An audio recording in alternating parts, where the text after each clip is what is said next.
झारखंड का ट्रेजरी घोटाले को लेकर सत्ता पक्ष और विपक्ष के बीच जुबानी जंग छिड़ गई है। बीजेपी इस मामले में सरकार पर दोषियों को बचाने का आरोप लगा रही है। उधर कांग्रेस का कहना है कि जांच चल रही है और बीजेपी केवल चर्चा में रहने के लिए इस मामले को तूल दे रही है।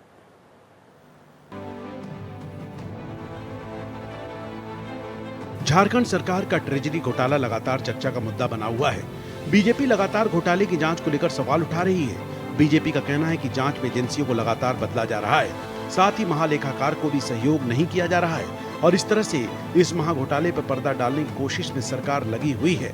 सरकार जब ये ट्रेजरी स्कैम सामने आया, हम लोगों ने मांग की थी कि ज्वाइंट डिसबर्सिंग ऑफिसर्स जो है उनका अविलंब तबादला किया जाए जिलों से, क्योंकि हाल तक ये घोटाला चलता रहा है।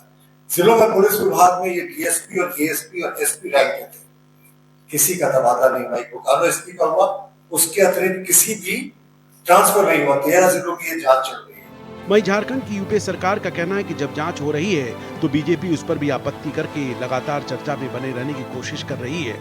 देखिए, प्रेस कॉन्फ्रेंस करने से चेहरा जरूर चमकता है, लेकिन जवाबदेही और जिम्मेवारी तय नहीं होती है। और भारतीय जनता पार्टी इस राज्य में सिर्फ प्रेस कॉन्फ्रेंस के जरिए अपना चेहरा चमकाने का काम कर रही है। ट्रेजरी घोटाले में सरकार ने संवेदनशीलता के साथ सीआईडी जांच का भी आदेश दिया और एसआईटी का भी गठन किया, तो जांच प्रक्रिया चल रही है।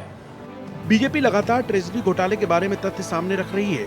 बीजेपी के प्रवक्ता प्रतुल शाहदेव ने ट्रेजरी घोटाले की चर्चा बिहार के चारा घोटाले से की है और आरोप लगाया है कि जांच उन्हीं लोगों को सौंपी जा रही है जो किसी न किसी तरह से इस घोटाले में शामिल हैं।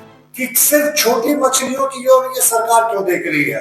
भाई असली लड़ाई, असली घपला घोटाला तो इस सरकार ने ज्वाइंट एंड डिसबर्सिंग ऑफिसर्स ने किया है, जो डीएसपी, एएसपी और एसपी रैंक के हैं।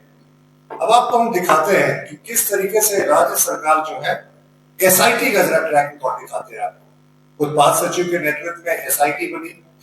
एसआईटी की टीम ने 2020 से जो जांच रिपोर्ट मांगी, जब एजी के संज्ञान में ये बात आई, 8 तारीख को ये टीम बोकारो जाने वाली है, तो एजी ने आपत्ति की कि साहब हमने तो लंबे समय से मांगा है हजारीबाग जिले में, तो आप सिर्फ 2020 से क्यों मांग रहे हैं? उसके बाद एसआईटी ने 2011 से रिपोर्ट मांगा, यानी एजी ऑफिस को इन पर आपत्ति करनी पड़ी। कांग्रेस का कहना है कि बीजेपी नेता हमेशा से गलत नैरेटिव सेट करने में लगे रहते हैं और कई बार उन्हें बैकफुट पर जाना पड़ा। कांग्रेस का कहना है कि ट्रेजरी घोटाले को लेकर भी बीजेपी ऐसा ही कर रही है। तब भारतीय जनता पार्टी बेचैन है, जब जांच नहीं होती तब भारतीय जनता पार्टी बेचैन होती है, क्योंकि इनको एक गलत नैरेटिव सेट करना है राज्य के प्रति, राज्य के प्रशासन के प्रति। जिस प्रकार बाबूलाल जी भी गलत नैरेटिव सेट किए कि जेल में दुष्कर्म हुआ, सारा मामला खुलासा हो गया, भारतीय जनता पार्टी बैकफुट पे आ गई।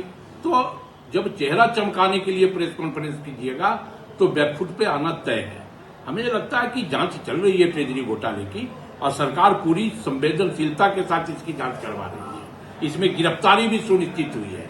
उसके बावजूद अगर ये लोग छाती पीट रहे हैं तो छाती ये लोग, भारतीय जनता पार्टी के लोग हर मामले में पीटा करते हैं, तो पीटते रहे। झारखंड में ट्रेजरी घोटाला जिस तरह से हुआ और जिस तरह से इसकी जानकारी मिलने के बाद सरकार काम कर रही है, उस पर कई सवाल तो उठते ही हैं। तकनीकी तौर पर भी ये मामला गंभीर होता जा रहा है, लेकिन सरकार को चाहिए कि बिना विपक्ष के सतर्क किए ही सतर्क हो जाए, वरना ये बहुत बड़ी परेशानी का सबब कम से कम झारखंड की वर्तमान सरकार के साथियों के लिए जरूर साबित होगा। भारत एक्सप्रेस के लिए कैमरामैन धर्मेंद्र के साथ मधुकर आनंद, रांची।